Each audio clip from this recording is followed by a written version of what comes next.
Hello, welcome to another Digital Photo Mentor YouTube live stream.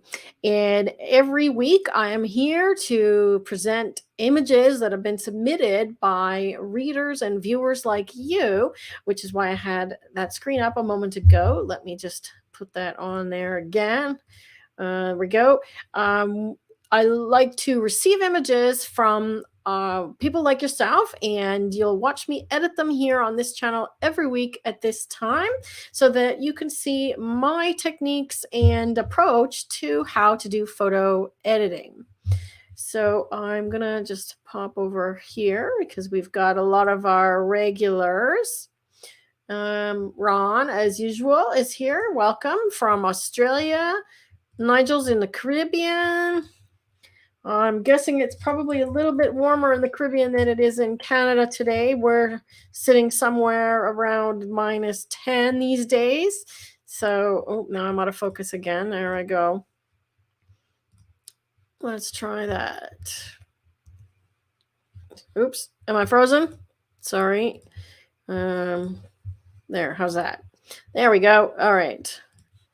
So, sorry, I'm a little discombobulated today. I was running late and we just got some things installed and ready to go. And I've got some images to demonstrate for you today with Lightroom and Luminar. And if you follow me on my Digital Photo Mentor channel or website, you may have seen that I've done a Luminar Neo sneak peek this week. And I have that and I can actually demonstrate it for you live as well. So please use the form. Rob's going to pop that into the chat. I am pretty much out of images. So for next week, I would love to see some of your images coming in that I can demonstrate for you. So without further ado, let's get started.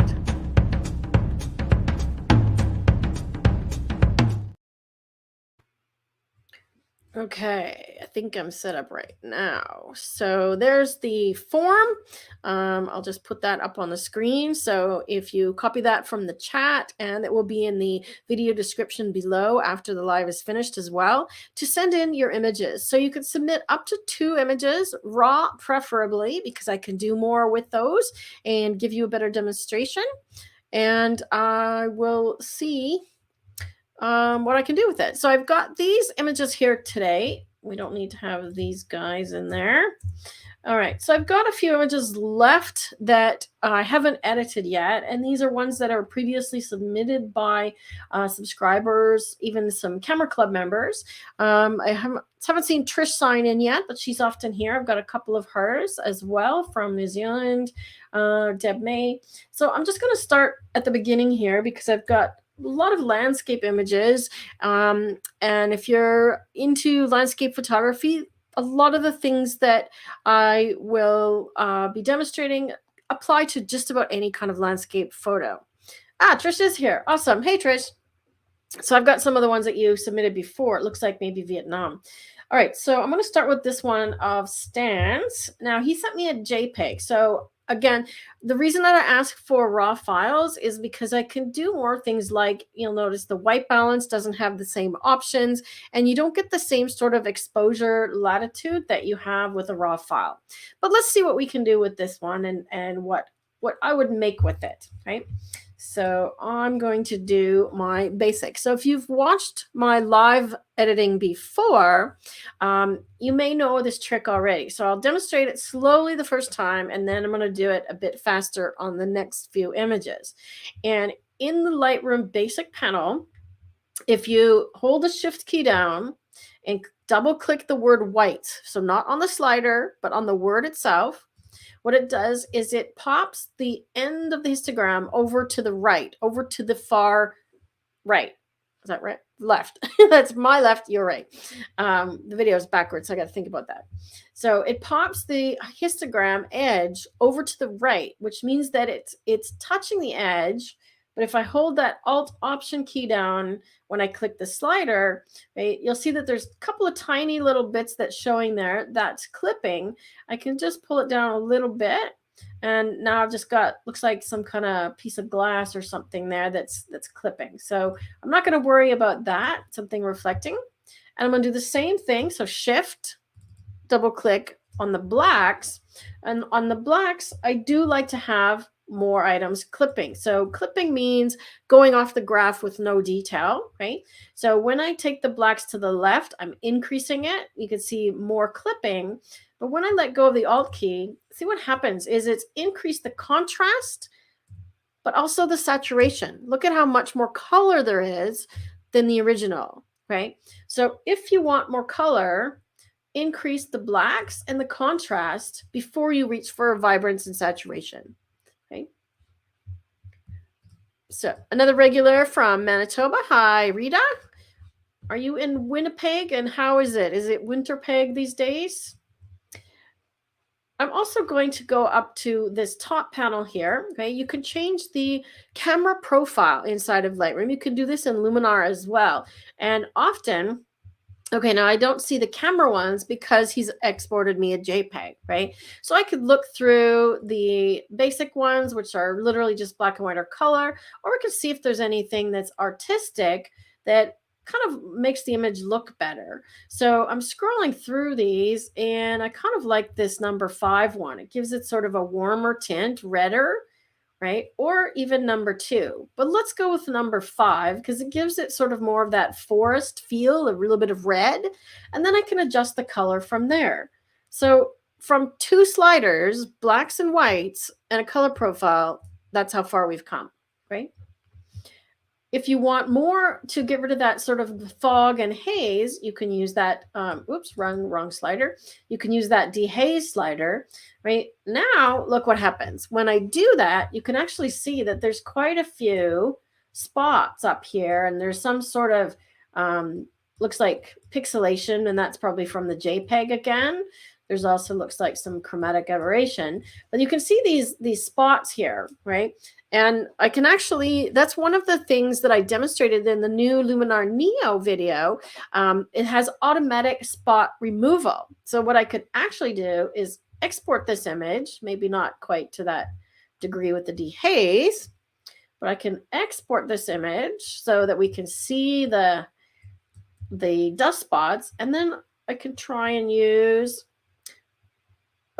I'm using the new Lightroom. So if you haven't seen the new masks, this is part of the new masking tool. Okay, so I'm using Lightroom Classic, the current version and the most updated version.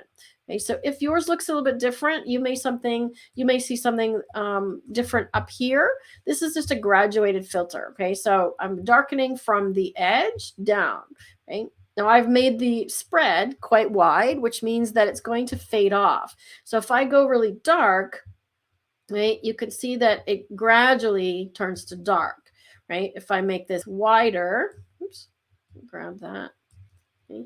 You can see that it literally goes from black to the image. But if I make it smaller, the smaller the fade, the harsher the line. Okay, so you can see it's almost a straight line across the image. So what I want to do in this case, and most times, is do something that's gradual.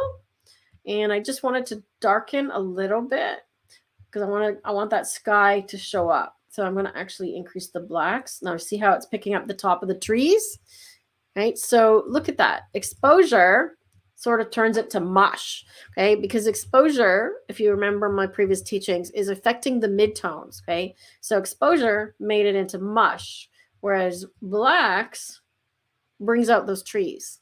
See that? Now it looks a little funky colored up here, but I'm not going to be too concerned about it right now. I just want to get those spots showing, okay? I'm also going to add another graduated filter. You know, I'm using the keyboard shortcut M, which still gets me the graduated filter as it did previously.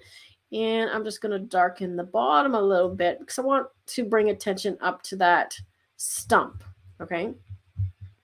I want to try one more mask. Let's see what Lightroom selects as a subject. So let me know if you are using the new Lightroom and if you've tried this masking feature and how well it's working on your images. We recently did a 2-day workshop with Pete Vandenine. That was last week. And if you attended that, I'm sure you got a lot of information and value there. If you weren't able to make it, we'll actually have that class available for purchase that you can be able to watch it online very soon. Right? So it selected parts of the, I'm going to change this to red. It selected parts of the tree and the log here. Okay. Now, if I don't want all of that, okay, I can subtract from that mask and say, well, I don't really want, I can bring a linear gradient in here. I don't want that log. And I don't really want, I gotta hit subtract again. This one, okay? So it's taking away from the mask. So I just have this tree, right? And now on the tree, I'm gonna increase the exposure, a little bit of clarity, some texture. I want it to really pop, okay? Now if I want these guys to apply, right, I can just delete them or turn them off, okay? So let's do another before and after. Now, of course, you could decide that you like the fog and you want to keep the fog. We can also use this HSL panel, which I use a lot. So it stands for hue, saturation, and lightness, or luminance. And it allows you to adjust the various densities and color and tonality of different things in the image. Okay. So by clicking on this little tool here, it's called a targeted adjustment tool. I want to darken the sand, but let's see if it darkens other things as well.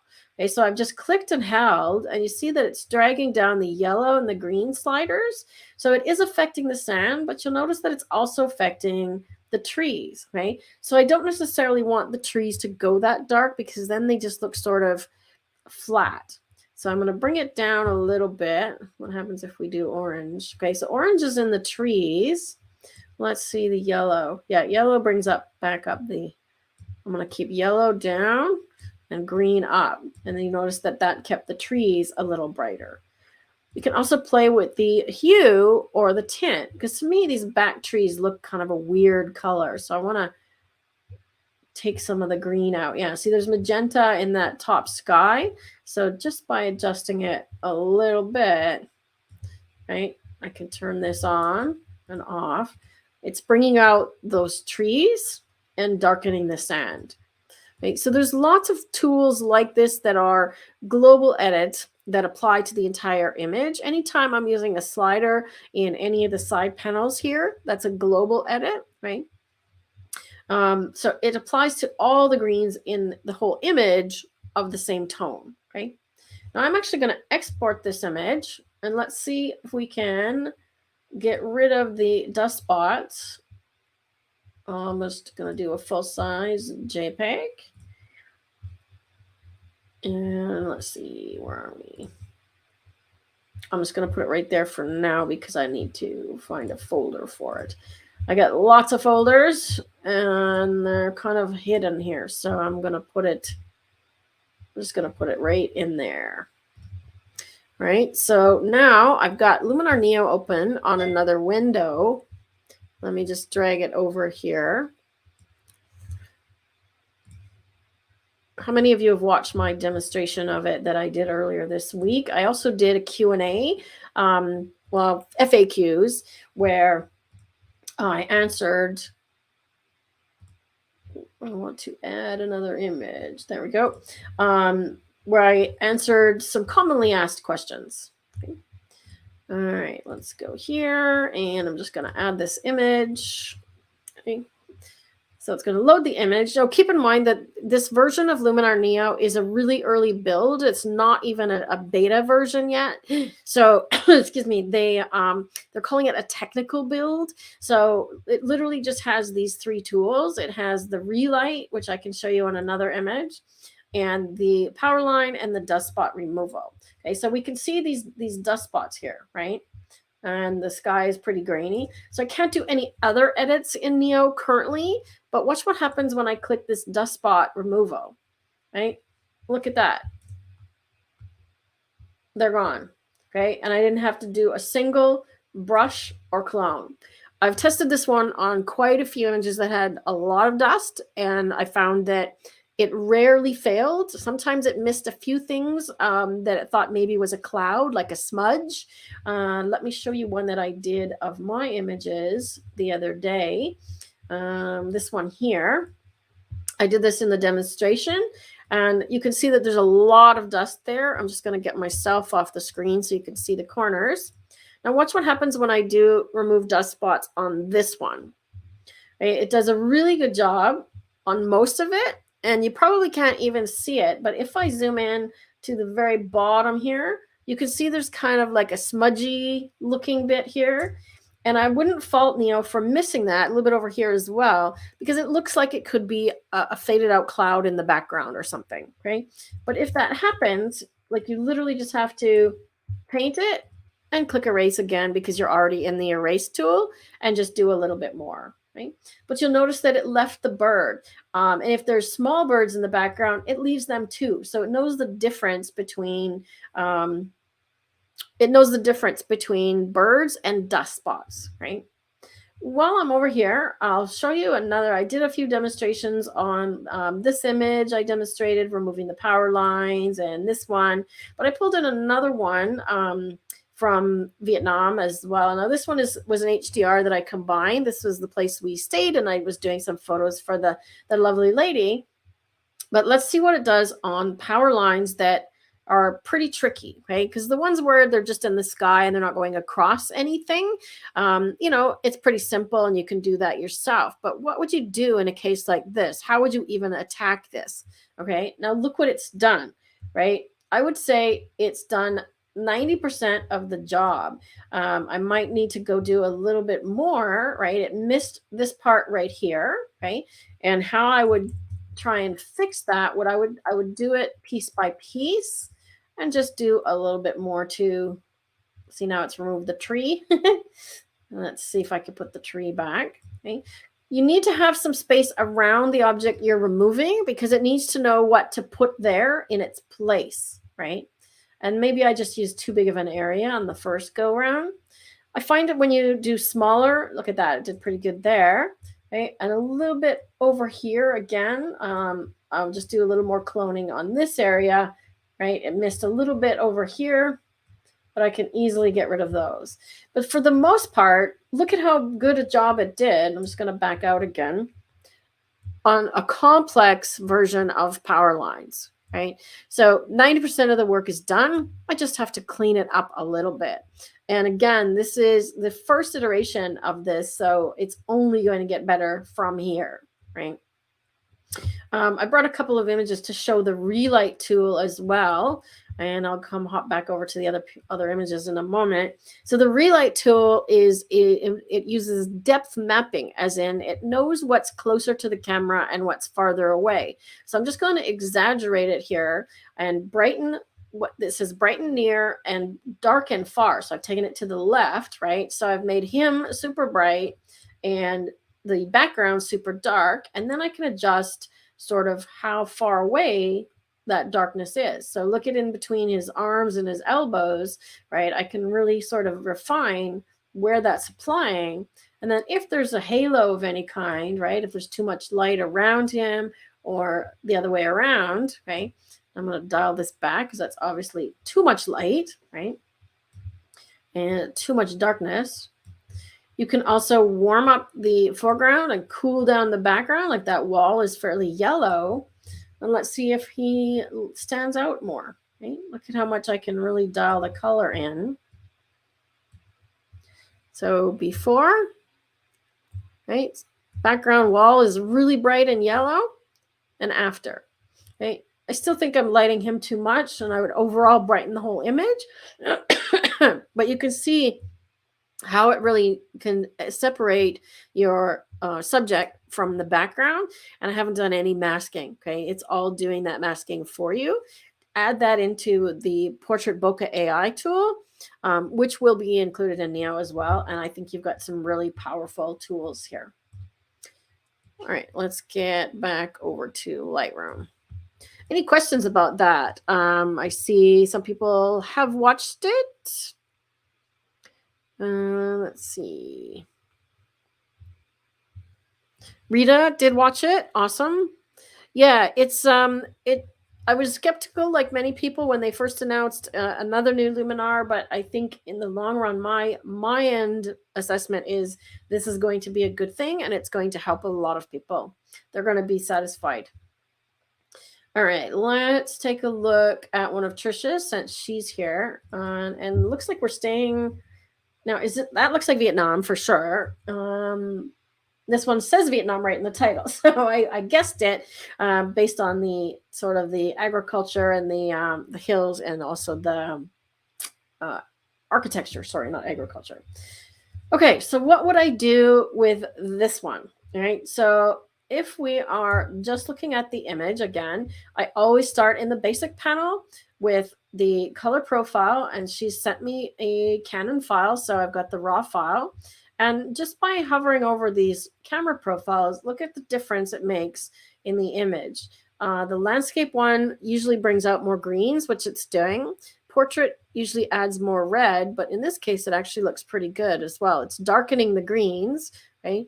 So I'm going to go with landscape because it is landscape and we want to bring those things out, right? Then I'm going to do my shift double click trick on the blacks and the whites, right? So a camera profile and 2 clicks, and that's what happens, okay? So lots more contrast, okay? I'm going to warm it up a little bit. Okay, so when I say warm it up, what does that mean? What do I mean when I say I'm going to warm it up? Does anybody know? Okay, so hint, that has to do with color, all right? Linton's here, also from Australia, so we got lots of Down Under represented today. Awesome. Must be early morning where you guys are. Is it morning there, Linton? What time is it in Adelaide? Okay, so when I say warm it up, right? Is anybody making any guesses? I don't know if you're typing, okay? It's going to be talking about the white balance, and warmer is towards that direction, okay? So we're going to the right, okay? So if I go to extreme, I'm adding a whole bunch of yellow and often a little bit of magenta, but I find that one thing in color correction is they often you need to take them opposite directions, okay? So when you're warming something up, okay, I find that you need to add some yellow and take away some pink or magenta, okay? Because the magenta sort of makes it like purpley color, and I usually go a little bit the other way. Let's try shade preset actually. Okay, shade. So now see how yellow it is, especially in the sky as well. And we could pull this into Luminar and do a sky replacement. We'll have to do it in Luminar AI for now. I can pull the highlights down. You know, look, it's affecting the sky. I'm seeing a tiny bit of stuff happening in the sky. Let's see if the new masking in Lightroom select sky. Let's see how well it does. Okay, so I selected the sky, and this is going to become a problem, okay? So see how things are fading out sort of into the background. I mean, that's an atmospheric phenomena, right? That things further away from you seem hazy, okay? Now, if I darken the sky, can you see the problem? Okay, so now the sky looks great, but look what's happened to that mountain range. It's not affected, and there's now a harsh line there. Okay, so I have to be really careful with how I'm affecting this sky, right? And it looks pretty yellow, so I'm going to actually take some of that yellow out. There, that looks better. Looks like Chernobyl, which Pete is actually in Chernobyl right now, funny enough, right? So Pete that did the class last week, he's in Chernobyl doing some photography. So that looks better. So you have to be really careful when you're doing edits like this that you don't go to extreme, because obviously that's not going to work. Now, if I wanted to also affect this mountain range here, I could add to this mask, okay, what Pete taught us, with a linear gradient. You know, I'm going to zoom in to about 50% here because I want to pick up this mountain range tone. Okay, so I'm just going to drag. Oops, that's not what I want to do. I want to add luminance range. I hit the wrong thing. I hit linear gradient. Okay, so luminance range, not linear. Okay, so now you can see that it picked up all of this area in the mountains. Okay, too much. But I can adjust it to have less using these sliders here, depending on how I position this. Okay, so I can make this area faded a little bit more, like so. Okay, about, let's see how that works. Let's turn the overlay off. Okay, so it's still darkening most of that valley, but you can see that it's got part of it. So I'd have to refine that mask a little bit more. Okay, so it's picking up more of the mountains.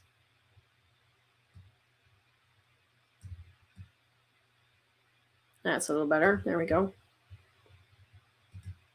See how it's just picking up that back mountain range now? Okay. And that's this luminance range mask that I did.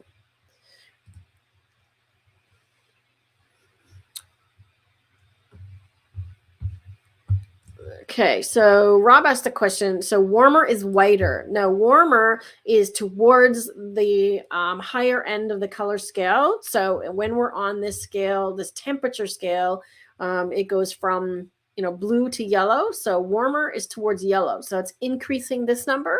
Cooler is going this way, right? So smaller number on this scale, right?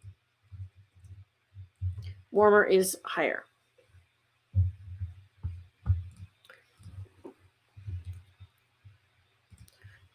Okay, so what's for lunch today, Linton?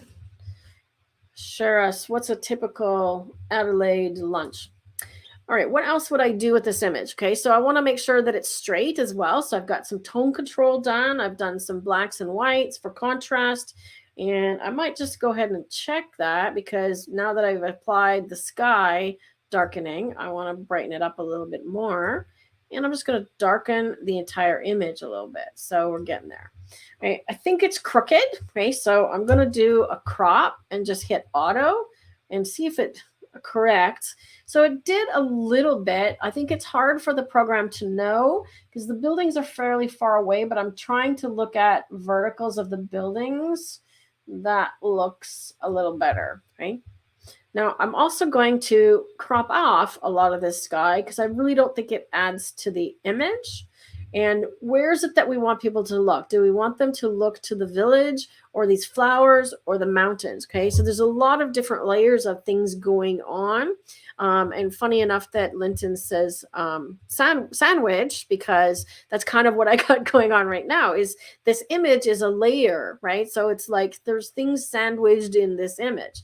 And there's a lot in, from the very front, like these little daisies, to this rock pile sort of mid foreground, the village, and then the background, which is the mountains and the sky. So there's lots of layers in this image. So you have to decide, okay, what's important. And this one, the sky, for me is not, because there's really nothing there. And I may take a little bit off this side as well and off the bottom. Okay, so for me, this is more sort of a panoramic. These daisies in the foreground being really out of focus are not adding to the scene for me. Okay, so let's see how that looks. Maybe even take that daisy up just a little bit more. Okay, so now I sort of got this rock pile. Let's take this daisy out. Remember how I've talked about things in the past, right? On the edge of your image, right? So I cropped, but I left a flower on the corner. So I'm just going to get rid of that. I could have cloned it out as well. Okay, but now let's see what we've got. So before it was very blue. It was very flat, meaning lacking contrast, right? It was a little bit crooked and cropped a little wide for intentional subject, right? So we're having a harder time finding the subject, right? So that's about what I would do with this image. We could try and do something a little different. Again, I could do the sky and change the color of the sky. This is something that Pete covered and somebody asked a question about it. So I'll actually cover this again. Now, if you want to change the color of the sky, you can change the tint or the sliders here. You can see that it's making a huge difference. But what if I want a red sky, right? How do I make a red sky? Well, I can add some yellow and some pink and, muck around, okay? Or I can just go down here, see where it says color at the bottom of all your sliders in your adjustment. Click this little box that has an X in it, and you get this color square picking up here. So wherever I click on this screen, I'm going to get that color. Right? Now I'm choosing red. Oh, you know why? Because it's still doing, let me double check that. There we go. Click that. Okay, here we go. Now blue, see I can change it to blue, purple, right? We can make Chernobyl. Yikes. Okay, so we can really go wild. So if I want to stay with that orange, right? We had some orange skies here in Alberta and BC over the summer when we had the fires, and there's flooding right now in British Columbia, and it's a pretty scary situation. Lots of roads out, communities isolated, and so on. Ron has having a good lunch. Okay, now you're making me hungry, Ron. I love some good Indian curry myself. So that's about what I would do with that, Trish. I'm curious to see what you do with that one. This might be a fun image to do in black and white as well. So let's do a conversion on that. So what I just did here was I made a virtual copy. Okay. Does anybody else know what virtual copies are if you're using Lightroom? Right. So see how I've just duplicated the image here in the library module in the grid. So there's two of them now. Okay. But I haven't duplicated it on the hard drive. I've only duplicated the thumbnail inside of Lightroom. So now I can edit a completely different version. Okay, so I can go to, I'm going to go to black and white. And when I do that, it automatically chooses Adobe Monochrome. And I'll show you why you want to do that instead of choosing the camera monochrome. So if I choose the camera monochrome, when I go down to black and white panel, I don't have any sliders to work with. Okay, it's literally desaturated the image and is using only the colors or tints in the camera profile. But if I choose Adobe Monochrome, now I've got the black and white sliders and the mix that I can work with. Okay, so just like a HSL panel before, it's now converted into the black and white panel. Okay, let me show you that again. Okay, watch this trick. See black and white down here? When we're in color, it's HSL, and then we go here, and it's now black and white panel. Okay, so it converts that panel. All right, so here I would honestly just play with colors, right? Like I'm just going to see, well, what happens if I do green? Okay, so look at that. That's going to either brighten or darken everything. Okay, so we can play. I like to do yellow increase and green darker. Or let's try the other way around. Okay, so see how very different that looks? Okay, I like yellow increase and green darker. And now what's happening, you'll notice that in my mask where I applied this color, the sky is in color, okay? And the rest of the image is in black and white. Can you see that? So the sky's kind of yellow. So I'm just going to go and turn that guy off, right? So let's see what else we can do. Do we have any purple? No, might be some red. A little bit of red in the buildings. So if I want to darken the roofs, I can do that. But this really allows you to adjust the tonal range of the image, including the subject like I did before with the HSL. The other thing you want to watch with black and white is make sure that you have a really nice punchy, contrasty images. So make sure you have, your whites to the edge of the graph, your blacks to the edge of the graph, like so. And I'm just clicking that Alt-Option key. I'm going to add a bit of clarity. We could do a little bit of dehaze. Now you can see that that's really affecting our mask. So again, sometimes you do one thing and you need to go and adjust something else. So I adjusted the dehaze, and that extra luminance range that I'd applied to affect the mountains is now going too far. So I'm just not deleting it. I'm just turning it off with the eyeball. Okay, so I'm basically just deactivating it. Okay, now let's see what happens when I do dehaze. Right, that makes a big difference. Okay. So that makes a nice black and white, I think. If you want to do like a sepia tone or an antique tone on your black and whites, use the color grading. If you're using an older version of Lightroom, it's going to be called split tone, right? And it's called toning in Luminar as well. I'm just going to close Luminar Neo here. So in Lightroom, it's called color grading, and you can adjust the shadows, highlights, and midtones. You used to only be able to do the shadows and the highlights. Okay, so how you do that is you just sort of pick a color and then add some saturation. So I'm picking something towards the yellow orange here on this is on the shadow panel. You can see that it's adding sort of a brown tint, right?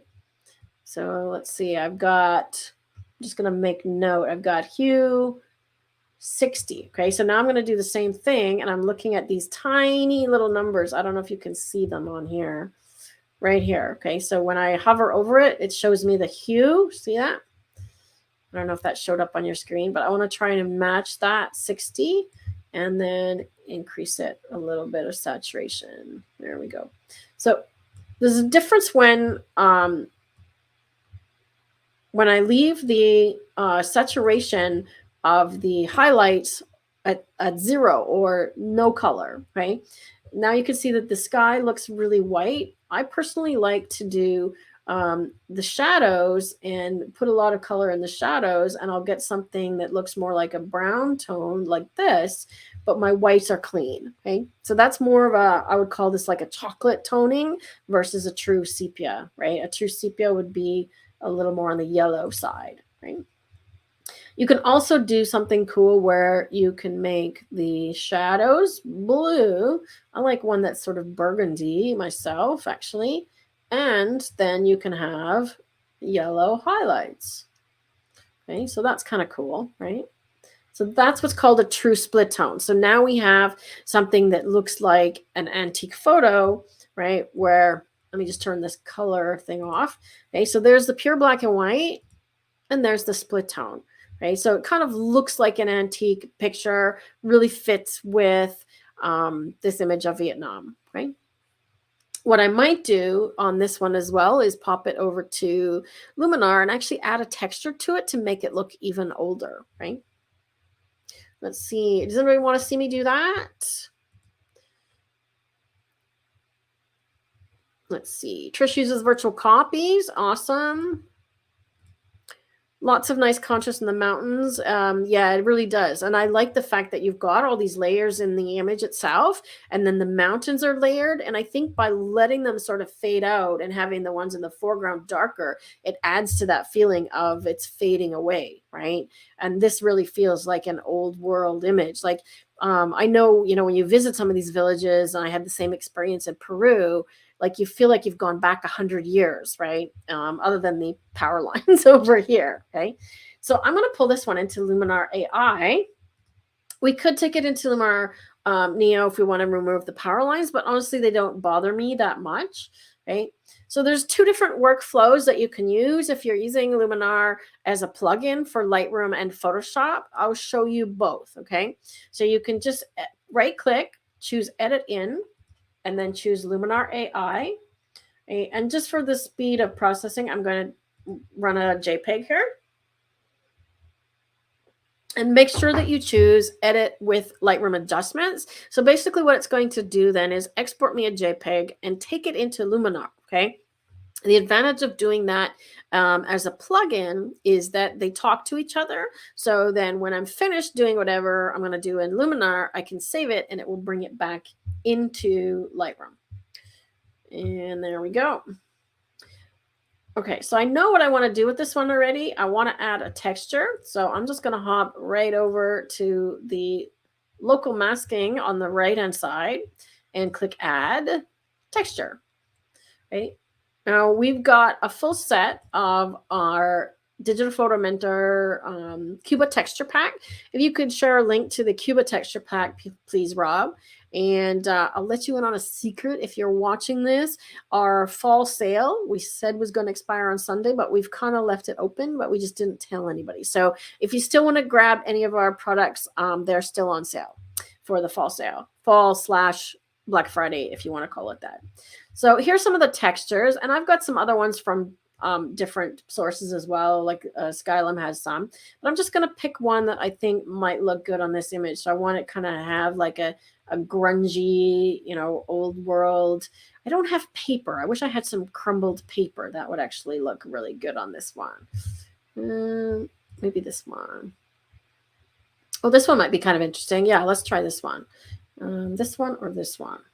I should try this one. Right. So when it pops it in, you now have the ability to do blend modes, because the way that it is, it's at 50% opacity, meaning if I turn the opacity up to 100, now all I see is the texture. So it's in front of the other image or on top of, and the opacity is at 100. I don't see the one below it. Okay. If I turn the opacity to 0, now the texture's gone and the image is there. Okay. So it puts it in for you by default at 50%. And then we get to play with the blend modes. Okay, so we can try darken. So anything in this top section is going to look for anything in the texture or the part that's on top that's darker than what's below it. Okay, so you'll notice that it's mostly applying in the sky here. Okay, multiply is adding them together. Okay, color burn is doing more effect but with color. Anything in this section is looking for where the texture is lighter. Okay, so now you see that it's applying over the trees, right? Not also what we want. I find that overlay and soft light, these ones are looking for differences between the two, right? So I find that overlay or soft light are ones that I use most often when I'm doing a texture. Because what I want it to do is I want it to appear in this sky. Okay, now I could turn this opacity up, and you can see that it's applying to the whole image, but I have the ability to mask it, right? I also have the ability to flip the texture around and see if it's positioning any different, if it looks any different. I can change the texture, and if I change the texture to, let's try, oh, that's the same one. Let's try one of these other ones. Okay, I know that I've got one that's pink. So I'm just going to show you this because you can take the color out as well, right? So this one has got pink and stuff in it, which I don't necessarily want. Okay, but I can remove the saturation of it. So I'm only getting the texture without the color. And now that actually looks kind of cool. Let me zoom in a little bit. So see how it's applying this sort of painted look. It looks like a painting, right? Overlay.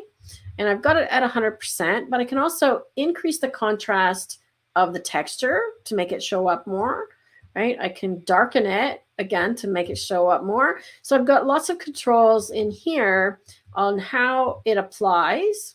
And let's say I just want it on the sky. I can mask it out and do some erasing. Okay, so wherever I brush is going to erase it. And I'm just going to erase it at 50%. So I don't want it in the mountains as much. Let's just do that. It's now more in the sky. Okay. So before and after. So it's kind of subtle, but it's a neat way to give your image this sort of funky antique look. Let's see if I've got any. Well, I've got bokeh, but that's not going to go on there. All right, we're going to go with that one. So let's say we're happy with that. And then once I hit apply, because I've done it as a plugin for Lightroom, it's going to make this new image baked in with that texture and bring it back into Lightroom. Okay, so that's the first way of using anything as a plugin. So that means you can use Luminar as a plugin, or Nik filters, or Topaz, or any other sort of additional software that you use as plugins.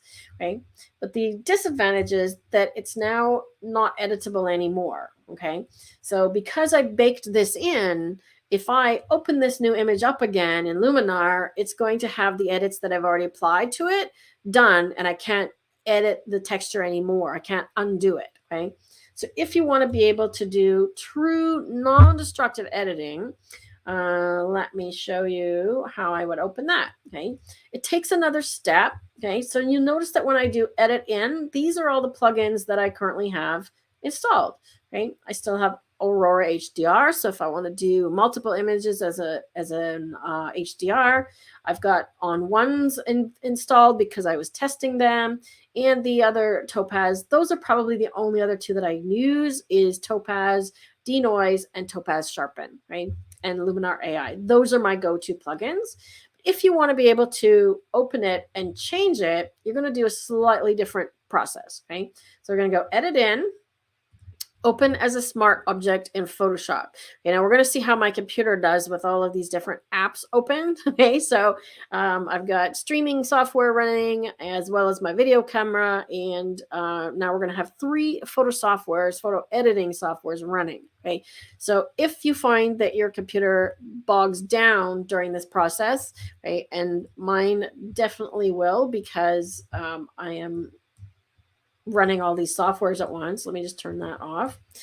All right, so now I'm in Photoshop, and I'm going to show you my layers panel. Okay, I've got it on the other screen.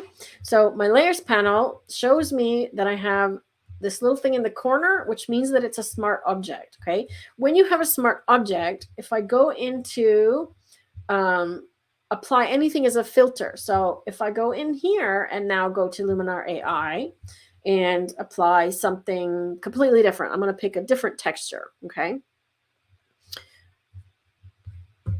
Rob has said shh in the chat, because yes, don't, if you happen to get there and you get the stuff on sale before we turn it off, we thought we'd leave it till the end of Friday, since it is Black Friday anyway. So now I'm opening this image inside of Luminar, inside of Photoshop, inside of Lightroom, if you can follow that. Okay, so I've literally got it open multiple ways. I'm just going to apply a template here and see what happens. Okay, I've got some black and white templates. This one's gonna, well, that's kind of interesting. So it's got a yellow on the sky, and I know this one does a sky replacement, and it's kind of pink, so it's probably going to do something weird. But let's see what happens. Yeah, that's a weird sky replacement. But I just wanted to show you, if I want to change something, what it's going to look like. All right. I got to pick a better sky. That's not bad. We're just going to make sure that this is black and white. Okay, so let's just say we're going to go with that. We've now got a sky replacement. Let's see. We're going to brighten our sky just a little bit. And so.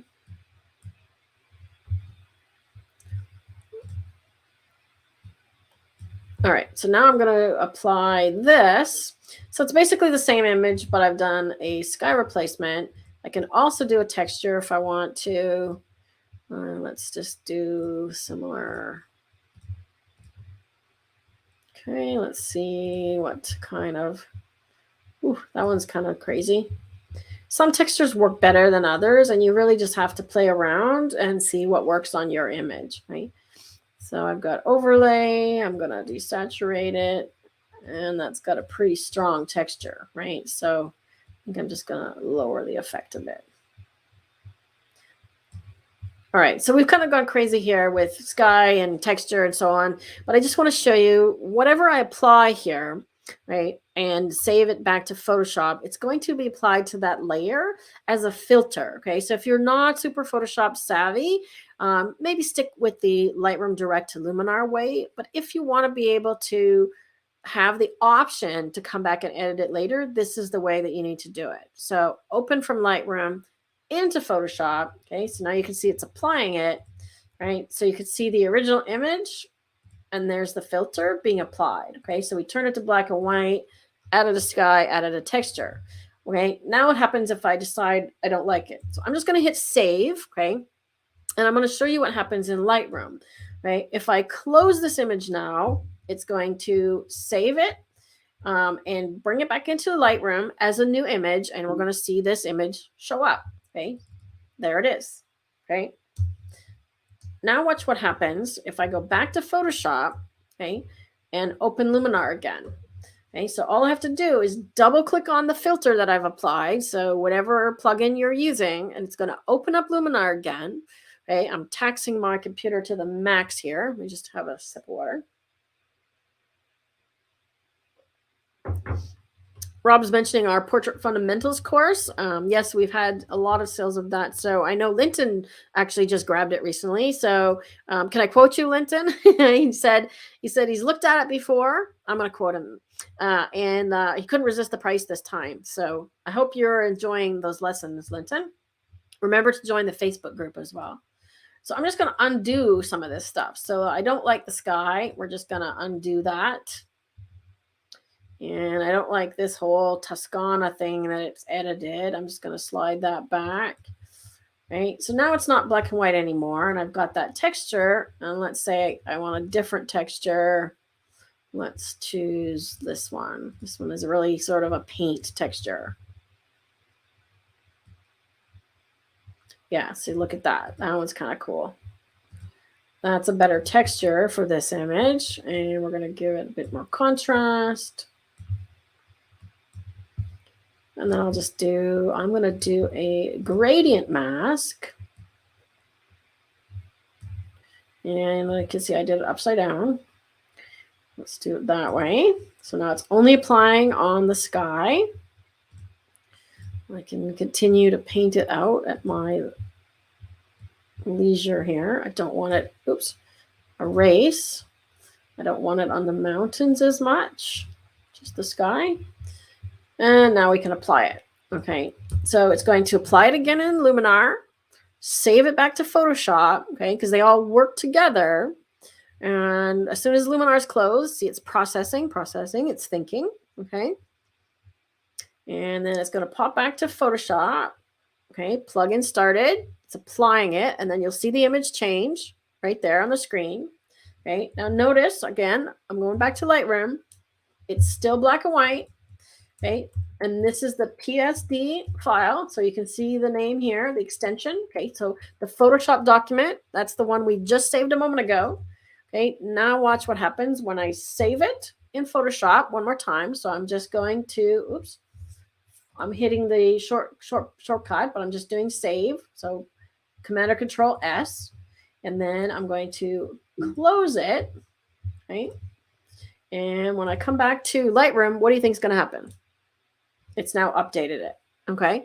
So you can see that the difference between doing that way and doing it just directly to Luminar is you have that intermediate step, which is Photoshop, that allows you to edit it again later, okay? So you still have all the sliders and stuff, okay?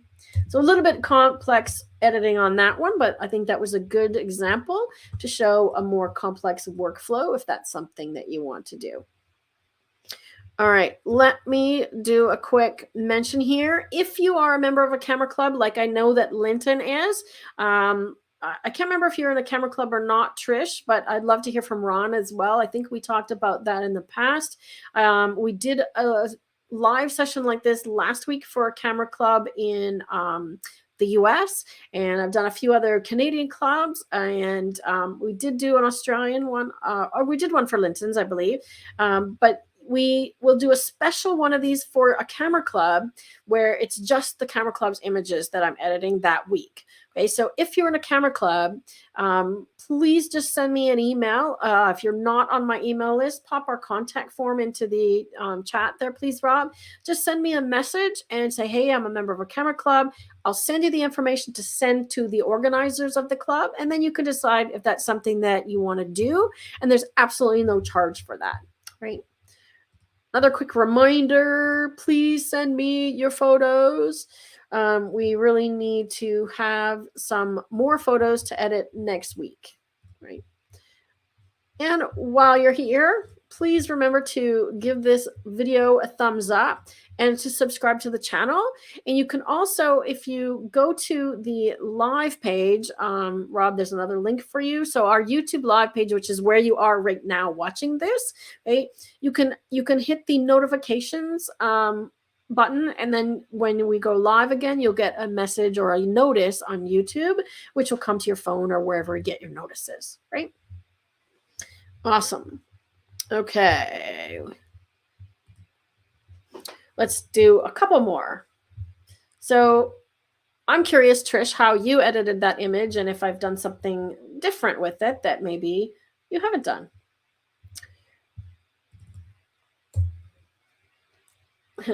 This is funny because this is an image of one of my tutoring students. Her name is Regan, and she said I can use some of her images. And she's been posting photos of this dog on Facebook this week, and the dog is fully grown now. So this was obviously taken a while ago, but he's super cute. So I couldn't resist. I had to see when this is photographed. January. So obviously he's not so puppy anymore, and he's a beautiful, beautiful dog. So I'm going to do the same, but I wanted to show you how to fix an image that is a little overexposed. Okay. But if we take a really close look at this image, right, I can hit J on the keyboard, and that turns on these little highlight and shadow warnings, right? So that if anything is clipping, it will show up on your screen. I'm just going to make some clipping on purpose, right? So anything that's now currently white is, or red, sorry, is white that's clipping. So that's going off the right-hand side of the graph. Anything that's blue is black with clipping going off the left-hand side, okay? So that means those areas will have no detail, okay? And the shortcut to turn those on, the warnings, is J, okay? So J. You can also click the little triangles up here, but you can also do it when you're doing the sliders, okay? So there's nothing actually clipping in this image. There's full detail, but it's a little bit overly bright.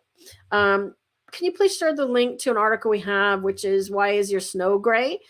For those of us in Canada and the Northern Hemisphere, we've got some snow now, so quite a bit of it here. So you don't want your snow to be gray, you want it to be white. And reading the histogram and understanding the histogram, it needs to be applicable to the image that you're photographing. So what this histogram tells me, if I'm not looking at the image at all, it tells me that there is a lot on the right-hand side of the graph, which means there's lots of tones which are medium gray to white, and there's not as many between medium gray and black, okay? But what I know about this is there seems to be a lot of shadows, and the dog should be at least medium gray, if not darker, right? So I'm going to adjust this using the exposure slider, okay? Now watch what happens. I'm going to undo this. Watch the histogram as I do this, okay? So I'm pulling the exposure slider, and it's adjusting the midtones. Now look at the image, okay? So the dog, which should be midtones, and the thing that the step that he's sitting on, do look closer to actual what they should be, right? The other way to do that is to actually grab the graph. So you can put your mouse on the graph itself, on the histogram. And if you don't see the histogram, okay, just open this little triangle at the top. Just put your mouse on the histogram and drag, click and drag. Okay, so it's going to drag from exposure. Okay, now that I've done that and I've got the midtones where I want them, then I'm going to do my shift click. Okay, so now I can double check, and I'm holding Alt Option. Okay, so his paws are clipping a little bit. We'll fix that. So notice I just bring it down a little bit. And I want more blacks clipping because I know that there should be some deep blacks in his face and in those shadows. Okay, so just by adjusting this time the exposure and the black and white, we've brought that one in line. Okay. We can also, oh, this is a JPEG. So I can't play with the color profiles, but I'm going to adjust the white balance, make him a little bit warmer because I know that he should be brown, right? And let's see, about like that. Now, this is where the new masking in Lightroom is going to come in really handy, because let's try. Normally, I would have done a radial filter and darkened the outside. Okay, I'm going to use an edge vignette, and I have presets. Okay, those are also available in my Lightroom preset pack. But let's try select subject and see if it actually picks out the dog. Look at that. Picked out the dog. Almost perfect. Okay. So I actually want to invert it because I want to darken everything else. So I'm just going to click on these little dots here. Okay. And click invert. Right. Or I can just click it over here. Invert. So now I have everything else selected. Okay. I'm going to darken the exposure and bring the highlights down.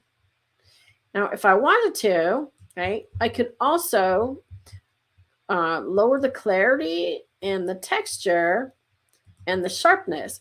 The problem with that is that when I do that, you'll notice that the step that he's sitting on also became blurred. Okay, so I wouldn't want to do that because it's going to be sharp if he's sharp, right? Or at least part of it, okay? So what I'm going to do is do another mask. Select the subject again, invert it again, and then this time I'm going to subtract. Okay, so I'm going to subtract, let's say, a linear gradient, And no, that's not going to work. I'm going to subtract. Get back here. I'm going to subtract, and I'm just going to paint in this case, or let's use a radial gradient. So I want to subtract this bench, or at least the part that he's sitting on. There we go. That's going to work. So you kind of have to just think it through. I had to do some logic on that one to figure out, okay, what's going to be the best tool to sort of get this bench, this step. Okay, so now the dog and this step are not going to be as affected. Now I can even exposure more, texture down, sharpness down, and I can create sort of this fake bokeh, right? Look at that.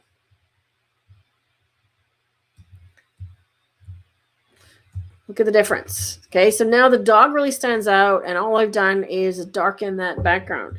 Okay, look at the blue sky in the upper left corner. Now it's really dark. Right? We could also do one more. So I added or I minus sharpness on the background. We can actually give him some clarity and some texture, right? So pick up the texture in his fur, and I'm just going to make sure I keep the highlights in his paws. Look at the difference. Oops. Look at the difference on his little face. Look at his little face.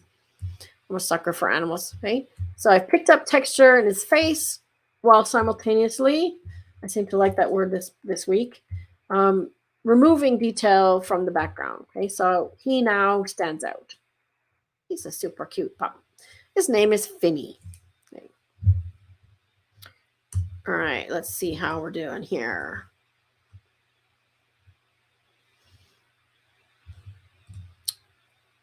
All right. So I'd love to just talk to you for a moment about what else you would like to see in these live streams. If you're watching this as a replay, please leave it in the comment area below the video. What type of techniques specifically would you like to see?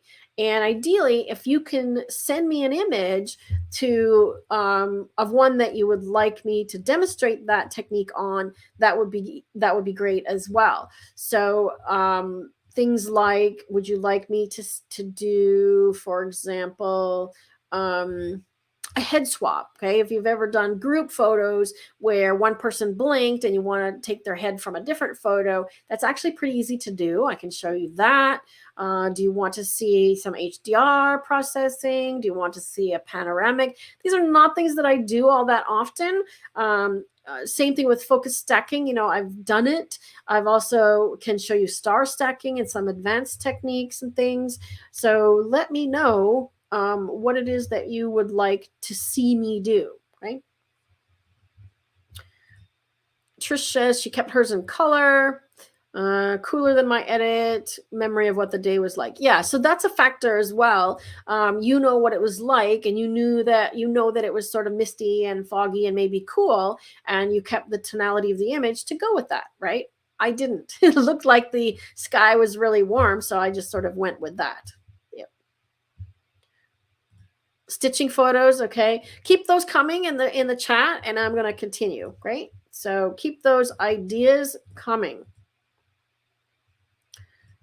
How about some night photography? Does anybody have some night photography or cityscapes, things like that? Blue hour that you would like to see demonstrated? Anything of that nature. All right, let's see what else have we got. We did the black and white already. Let's do another example. We've got some wildlife stuff going today, so let's go with that theme. This is one by Deb May, and I think this is a cormorant. I think. So let's take a look here. So she's got 1,000 of a second, long lens, 500 mil lens, really long lens, ISO 900. Okay, so we could have some noise issues. Let's see if we zoom in. Well, it's not too bad. Okay, the water is definitely blurry. He looks kind of sharp, but let's see if we can emphasize that even more. And there's some old tires over here. So let's go through the process. Okay, so camera, profile. right? So this is a Nikon file, so it's recognized the profile, so flat. That's very flat, but look at the detail and the separation between the bird and the water, right? Landscape, portrait, it's actually not too bad. Neutral, standard's got a lot of contrast. Vivid, I almost never use the vivid profile for my camera profile or any others because it adds too much contrast. I prefer to do that with the sliders how I demonstrated, so I have more control. Okay. I actually don't mind the portrait one here. So it's got a little bit of contrast, but not as much as neutral or landscape and not as flat. So I'm going to go with portrait because we definitely see more detail in his feathers. I'm going to do my shift double click trick on both of those. Okay. So already we're ahead of the game. Now look at this histogram. Okay. You'll see that there's more areas on this graph in this image that say, okay, there's lots in the midtones and then there's a bunch of dark stuff. And that is okay because we have a dark bird and we got a dark background, right? How would we do cropping on this image, right? Now it's hard to tell if it's straight or not. We could try based on this post here because it looks a little crooked. So I'm going to straighten it based on the post. And I'm probably going to get rid of some of this, okay? Because the bird is right in the middle. So what we know about composition, when we have something that's really smack in the center, and you've got the rule of thirds on the screen here, okay, it's not going to be as interesting. It's sort of stagnant composition. So there's also a lot of foreground or space between the camera and the bird. Okay, so if we get rid of some of that, I'm going to do that first, we'll feel closer to him. Okay, so see the difference? I'm just going to hit enter. See how he feels closer to us now, okay, than previously? Okay. Oops. Okay, so let's go back and redo that. Now I'm also going to get rid of some on the right-hand side, okay? Because he's looking left, I want space in front of his nose and not behind him, okay? So when you have a person or thing facing a particular direction, give them space to look into, okay? And we don't need so much on the top. So let's try that. Okay, so that's a better composition. He's now off center. We can kind of, the line of the dock leads us to him. Right? Now let's do some adjustments. Okay? We can add a little edge vignette. Okay? Darken him. I think I'm going to brighten the image overall. Okay? And we can see, let's see what auto white balance gets us. It added a bit of yellow, so it was a little on the cool side, it felt, and a little on the magenta side, which I probably agree with, right? I'm going to check my blacks. We can add a bit more. You definitely want to add some texture. But again, when you add texture overall, you're going to be picking up texture and also noise, especially if you've had a high ISO like this, right? You're going to pick up texture that you don't want. And same thing with clarity in the background. So what I do is I'll apply clarity and texture sort of very subtly under 20, okay? And then I will do the select subject and apply them more liberally on just the bird once he's found, okay? So it's done a pretty good job selecting him, but it got some stuff over here. So I'm just going to do a subtract, linear gradient, and just drag right up to his tail, okay? Like that. Perfect. Right, so now I've got him selected. I can add texture. I can add clarity. I can also increase the whites. Now look what happens when I increase the white. See how it brings out the highlights on his feathers? I don't want to do that on the entire image because then I'll blow out some areas like the water. But look what it does for him. Right? I can also brighten him a little bit, like so. We can shift the color of just him, like if I want him warmer or if he's supposed to be black, right? I think he's supposed to be black, so let's make him black, right? Like so. Are cormorants black or white or brown? I don't even know. Somebody tell me. Somebody look it up. Okay, now let's see what happens. I'm going to see if Lightroom gets fooled if I do select sky or if it knows that there's no sky in this image. I find that sometimes, yeah, see, it didn't pick anything. Oh, just a tiny bit here. So let's get rid of that one. I find sometimes it will pick up a water reflection as sky, but if we want to just duplicate, we could just pick this one again. So we're going to duplicate him, and then we're going to invert it, and like so. Okay, so now I just need to reset all the settings. Double click the word effect, does that. Okay, now I can bring the highlights down. I can bring the exposure down, and I can shift the color as well. So if I want, if I want the water to be more green looking, which is kind of weird. Yeah, I'm getting some weird colors. What if we just want to make it less color, period? I'm just going to desaturate the background a little bit. Okay, so now he's got a bit of color, and really you're just seeing his beak. I like that. Right? And let's see if I add some black. I'm actually going to lift the midtones and increase the blacks. Look what that did. Okay, so now I've just brought out some different texture in that water, but he's still separated. So everything I'm doing here is to separate the bird from the water, because in the before image here, you see that he's almost blending in, right? So now he's really separated and he really stands out. If I zoom in, you can see how much texture there is on him without adding texture to the background, right? I could also go back to this mask again that does the background and add a bit of denoise as well. Because I find that often when you have sky or anything that is smooth like this, right, you'll end up seeing a lot of noise in the background. Let me zoom in a little bit more. Right? Because it's a fairly high ISO image, right? Let's just turn off the noise reduction. Let's see what happens. See, look at that. I'm actually going to sharpen this just to show you. All right, and that's something else I can do is I can actually unsharpen the background, but you can see that there's lots of noise. Right? I'm going to unsharpen actually. We're going to go minus texture on the background and minus clarity. So now he really stands out. Before, after.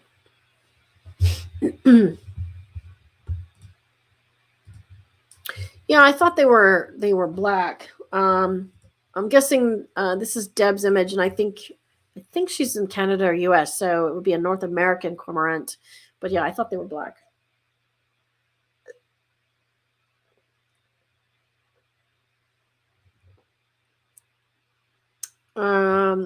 Apparently we want to have a Led Zeppelin song. Any tips for editing any black dogs? Well, if you have some pictures of black dogs, Trish, please send them, because I don't have a black dog. Actually, we used to have a black cat. So I do have quite a few images of her, but if you have some images of black dogs or cats, send them to me. But basically what I just did with this bird, right? So I isolated the bird from the background and brought out the detail. So I would do the same or similar to black dog, but send me some images and we'll give them a go. Right? One more thing I'm going to do with this little guy is I'm going to make a virtual copy, and I'm going to flip them. Okay, so I think some of you have been here before when I talked about subliminal messages and images. So when you're looking to something on the left, because of our society, we read left to right, top to bottom. Okay, so the left is the beginning, the right is the ending. Okay, so when you're looking to the left, there's a subliminal or subconscious feeling of looking back or looking to the past. Okay, when I look at the other way, when I flip it the other way, now it feels like he's looking forward. Okay, like he might take off any second. Okay, does everybody agree with that? You know, those of you that are down under, maybe you see things opposite as well. I know everybody wants to test the toilet water when they get down there. Trust me, I did. Right? Does it feel like he's looking forward here and backward here? Right? So would actually flip this one and have him going this way. Now, Linton said the tires are bugging him. All right, well, let's see what happens if we get rid of the tires. Now we're really cropping, and we're back to centered again, right? So unless I come in more on here, but we're really, really cropping tight now. And because it's already a 900 or 900 ISO, right? We've literally cropped out. Can you see this here? I don't know if you can see the pixel size, right? We've gone from 6,016 pixels on the long side to 3,800, right? So we've cropped off almost half of the image, or we're down to, a quarter of the image, right? If we look at it, right? So you want to try to not do those things. Obviously, if she couldn't get any closer, she had no choice with this particular bird, right? But I agree. The tires were kind of bugging me too. All right. Tell me what you're picking up today. I could do one more of Trish's. We don't want to overload per Trish. Let's do another one. This one was submitted a while ago by Kaivu. I think it's also either Vietnam or definitely Asia, right? So I brought this one up because it has that same type of haze that the other one had.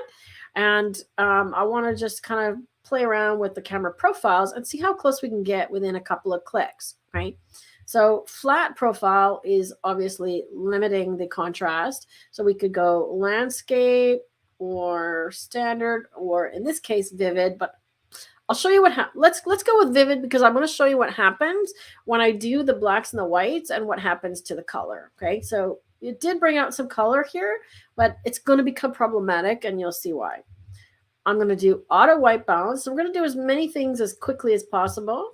Double click whites and blacks. Okay, now you'll notice that it took white to the opposite direction, right? So it was trying to get rid of a whole bunch of clipping, right? I'm going to put it back to neutral. And instead, I'm going to bring the highlights down. But you see, it's not really, it's going to just make it mush, right? So I'm going to try dehaze, which is what it's designed to do. And look at how it starts to pick out things in the background. But really, it's doing the same thing as what I'm doing with my black slider, right? So if I add more blacks, you start to see the same idea, right? I'm going to add a little bit of clarity. A little bit of dehaze. Now, I don't want to get rid of it completely because it is foggy and I want to see that it's foggy. But now we've got the same kind of composition questions. Okay, so there's a lot of road in front of him, and this little rock in the foreground bugs me. So at the very least, I'm going to get rid of that. And this sort of mud on the side here. So we can kill two birds with one stone by just cropping right up to that log. Okay.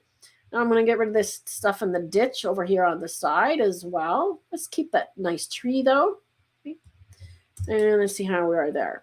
So for me, this guy and this little shed over here sort of balance each other out. Okay, so there's this visual mask thing. So there's one dark thing on one side of the image and one dark thing on the other side of the image, and they balance it out. Likewise, with the trees that are a little bit further back and sort of faded, they balance each other out as well. You can feel them sort of doing that.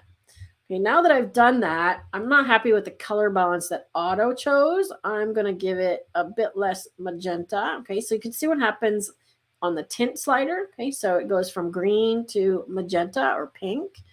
Okay, I'm going to give it a bit less and a bit more yellow. Actually, that's probably more of that's more neutral. Okay, so we could go a bit warmer.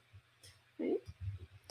Now we're going to bring the highlights down. Okay, so highlights are really affecting that top area, but I want to affect the road, and it's not getting the road. So we can try HSL, luminance, and see what I get with the road. Okay, so that's better. It's pulling down yellow and orange, but it's also darkening his face. So I'm going to go part way here, and then I'm going to go a different direction because I don't want to darken the oranges too much because you see what's happening to him, right? Yeah, I don't want to do that. Yellow does do nice things on the trees, though, but it loses the highlights. So in hindsight, I don't think I want to do that, right? Now, can you see what's happening with these colors though, with the greens? Now that I've chosen to increase the contrast, to me, that's going a little bit too neon. So I'm actually going to go back and change the profile to landscape. Okay? That helps a lot with the color. Okay? So now we want to darken that road. So what can we do in terms of masking? Well, I could do select subject and brighten him. Okay. So hopefully it selects our dude. Okay. It did. So I'm just going to increase exposure. But again, look what happens when I do exposure. He becomes muddy. So usually when I want to brighten something, I'll actually bring up the whites. Now look at what's happening. See how the motorcycle is now standing out, right? Looks like the light in the highlights. So increase the whites and then the exposure a tiny little bit. And often I'll bring up the shadows a tiny little bit as well, but at the same time, bringing down the blacks. Okay, so when I just did exposure, right, it makes him into a muddy mess, right? But when you do whites in these combination with exposure, right, he stands out more. Let's do another mask, and I'm going to try either luminance range or color range. So I'm going to try luminance range first, and I'm trying to select the road. Okay, so now it's selected everything in the background as well, and I don't want so much of that. So I'm trying to get rid of some of that, and I just want the road. Okay, so that's looking better. Okay, let's just get a little bit there. I'm not concerned about what's up here because I'm going to do the subtract linear gradient because I'm going to subtract everything that's up there. Okay, so now I've just got the road and a little bit over here, and I'm okay with that part over there because now I want to darken it. Okay, now you can see what's happening with the road. I'm going to take out saturation of the road, make it a little bit more concrete color. There we go. Right, so before and after. Right. The only other thing that I might add here is a slight edge vignette. And we can also play with, let's see what happens if I choose sky. Let's see if it can come up with anything if I tell it to choose the sky. Okay, so it thinks all of that is the sky. That's actually not so bad because if I want to add some contrast there again, okay, see what that's doing. I can add a little more dehaze, or I can just add a little more black and bring that out of the background a bit more. Okay. Or if I want to go the other way, we can actually add more haze. We can actually completely get rid of it. Okay. Or just blur it out a little bit. You can lower the clarity, texture, so now it's really blurry. Right. And I could add this tree in here as well, but I kind of like this tree being sharp. So I think I'm done with that one. Right? So this one I approached from a perspective of, okay, it's too light. It lacks contrast. We want to keep the contrast, but make sure that as we're adjusting the individual areas and using the various masking tools, that you keep the blending natural, okay? I'm going to do this one on him one more time. I'm going to zoom in on him so you can see really what I'm doing with this mask. Okay. Where's our dude? Okay, so this is the mask on him. Okay, so I'm going to reset the effect. Right, I'm going to turn off the overlay. So just watch him. Okay, so he's fairly dark. If I increase exposure, even just a little bit, okay, that's half a stop. He looks kind of flat now. So I might stay with that, but I also added whites. Okay, so now you see the headlight come out and black. So I can make sure that the tire and his pants and his hair are black again. Okay, so by increasing the exposure too far, he ends up being sort of flat looking. Okay, I can even increase the contrast or try dehaze on him. Yeah, look at that. That brings out color as well. Okay, so increasing the dehaze worked really well. Okay, you see the difference on him? So make sure when you're doing your exposure adjustments like this, and when I say exposure, I should say brightness, right? When you want to brighten up something, especially the subject, make sure that the lighting doesn't end up becoming too flat, right?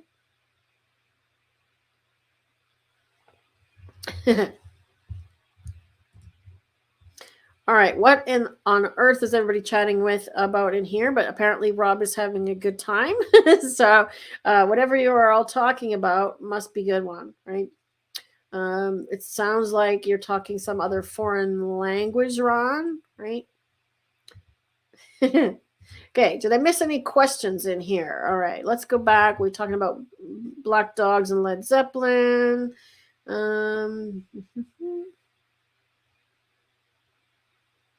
Let's see. Oh, when we were talking about the bird looking left or right, Rob talks about that when we're choosing images to go on the left or the right of our website. Yes, absolutely, for sure. All right. Okay, so I think for this week, that's about where I'm going to end. I actually kind of like this image, the way the crop this way, really tight. But let's zoom out. Do one final before and after. Great. I think what I'm going to do next week, I do need to get a few more images, and I want to do some Luminar demonstrating and get everybody thinking about Luminar. You saw a little sneak peek of Neo today. I should be getting my hands on a next version in a few weeks, and we'll see where that goes. As soon as I have my hands on it, I'll be doing another overview and video, and I will be demonstrating it in the lives as well. So for those of you that have pre-ordered it, look forward to it because I'm excited about it. Rob, if you want to share the link to Luminar Neo for them one more time, if they haven't already checked it out. There's also some Black Friday sales going on over in Skylum. And if you use our link, actually, you can give both of them, Rob. There's our Black Friday link, which sends them directly to the bundles. You can actually grab one of my templates. So I made some templates for Luminar for portraits called Fabulous Faces. So let me just get back over here, and you can see I've got my wizard shirt on today, so I'm being a magician. I've even got my my magic wands. So hopefully I've done a little magic on these photos today, and you've picked up at least a few tips. As always, thank you for joining us and for keeping it lively in the chat, everybody, and keeping Rob entertained so that he doesn't get bored. Until next time, give us a thumbs up on the video, give us a subscribe on the channel, and remember to send me your images for next week. We need some more desperately. Take care.